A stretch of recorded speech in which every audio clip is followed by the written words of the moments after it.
O Goberno acaba de dar o visto prazo definitivo ao Plan de Incendios para o ano 2013, que nos permita seguir avanzando na consecución dun dobre obxectivo. En primeiro lugar, evitar o máximo posible os incendios e, en segundo lugar, reducir tamén o máximo posible o dano ocasionado polos lumes que finalmente se poidan producir. Con este doble obxectivo, aprobamos un plan con tres características fundamentais.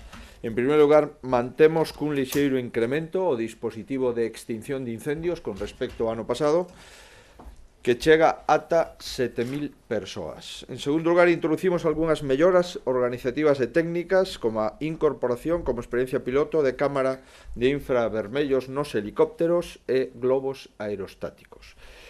Por último, afondamos, sobre todo, de forma moi intensa, na colaboración con todos. Na colaboración con outras entidades, na colaboración con outras administracións e na colaboración tamén coa sociedade civil. Fomentamos tamén, de unha forma moi especial, a implicación dos concellos na extinción e nas labores de prevención na campaña de lumes forestais para o ano 2013.